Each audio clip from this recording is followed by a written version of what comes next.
beep, beep, beep, beep. Morning all. Welcome to the court of the Edijester. Let's get myself cozy and comfy. I hope you're all right. You got a coffee in hand. It's 3 o'clock in the morning again, and we're away. Very excited to be speaking as usual. Now, every now and again, I come across something and I think, how did that not fall on my radar? How did I not see this at this particular time in history?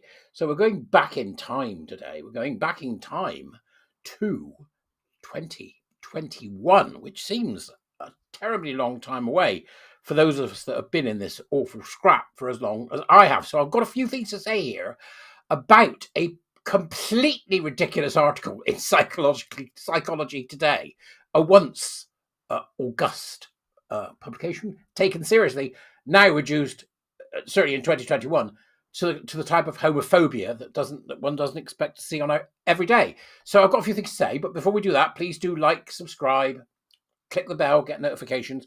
You can buy me a coffee or support me by joining my Twitter or my Substack.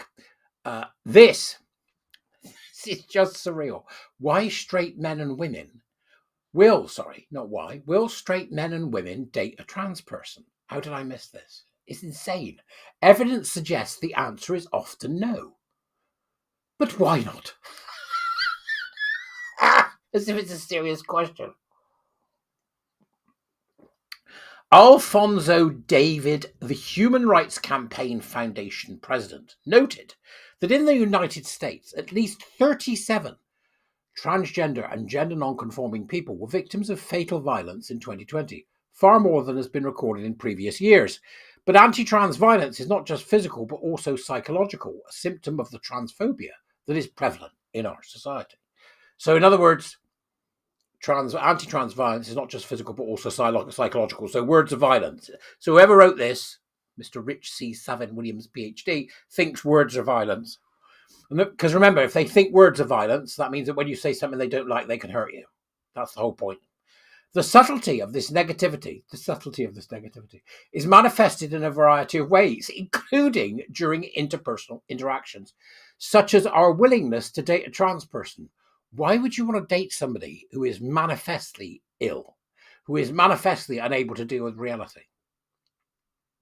Who we date or don't date can be tainted by our susceptibility to societal attitudes. In other words, your attraction, whatever it may be, and to whom it may be, is a socially constructed thing. That's what this is saying. It's socially constructed. One such attitude that may be restricting the roll call of those we consider acceptable dating partners may be cisgenderism. Here's a new one for you. Are you suffering from cisgenderism in that, you might have a sexual preference? Cisgenderism is the ideology that views cisgender identities as natural and normal, thereby delegitimizing trans identities and expressions. You think?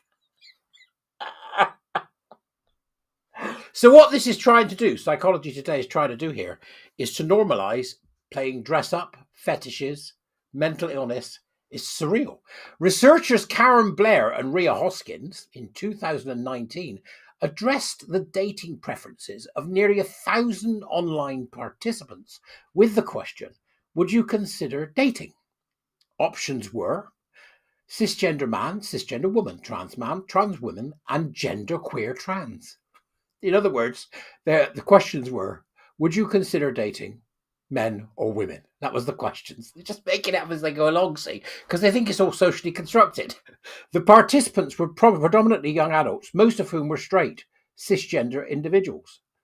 Their current gender identity matches the gender they were assigned at birth, and they were residing in Canada and the United States. This is just surreal. Extremely few, less than 3% of straight men and women would consider dating a trans individual, regardless of whether that person matched their straight sexual orientation. And then they put a trans man born female for straight men, a trans woman born male for straight women. In other words, it's even straight people who would, a female that would date a male that would date a female, won't date a trans person. I wonder why. Could it be that they think that they are doolally dip? Could it be? Could it be they think they're somewhere over the rainbow? Or could it be that they just don't want to be, shouldered with somebody who's usually a narcissistic lunatic? Unfortunately, participants were not explicitly asked about their reason for choosing a dating partner. I bet that was convenient, wasn't it, for the people that were doing it? Let's don't ask that. It'll make things complicated. Gay men were more willing than straight men, 12% versus 3%. And lesbian women were more willing than straight women, 29% versus 2%, to date a trans person. Overall, gay men were far more likely than lesbians to exclude individuals based on their trans status. Yeah. Because gay men like men and they don't want to deal with lunatics. Both gays and lesbians were, however, considerably more likely to date a trans person, consistent with their preferred gender presentation rather than their preferred genitalia.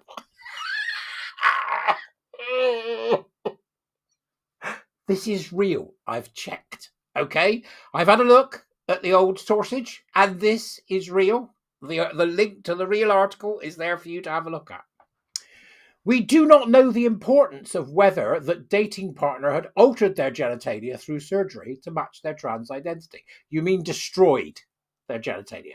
That is, how important is it to gay men that his trans man date does or does not have a penis, or to a lesbian woman that trans women date has or does not have a penis? You bet. Of course, it's important. This is how utterly mental they are, right? This is it. Although it's from 2021, it really does show how mad they are. These issues require further investigation. No, they don't. To investigate this stuff is pure homophobia, beginning with intensive interviews with all the relevant participants. As one might expect, bisexual, queer, and non-binary individuals were most likely to date a trans person, slightly over half. I wonder which half. One might wonder why this was not closer to 100%. Despite the commonly held assumption that bisexual, queer, and non-binary individuals have no or few sexual or gender preferences, the belief is, I believe, mistaken. Indeed, most have a favourite sex and gender of the person they desire to have as a partner. For example, regarding bisexuals, research clearly shows that very few bisexuals are evenly divided in their sexual preference between males and females. Rather, they have a clear preference for one or the other. So too, although gender preferences are less frequently investigated, it appears that many bisexuals have a decided predilection for the gender presentation, the masculine or feminine. In other words, they're attracted to the clothes they're wearing, which makes it a bit difficult once they take the clothes off. Bisexuals who display no sexual or gender preferences are technically pansexuals. That's it, just to make it easier. In the current study, pansexuals might have identified as queer or non-binary. Are you keeping up? This is Psychology Today. Psychology Today. How did this escape my notice? How did this slip under my radar? Go and read the rest, because it's utterly bonkers, all right? I just... No, a big no, right? It's easy. Male and female, homosexuality, heterosexuality, bisexuality, that's it. All the rest is just socially constructed gubbins, all right? I'll see you later. Let me know what you think in the comments. Ta-da!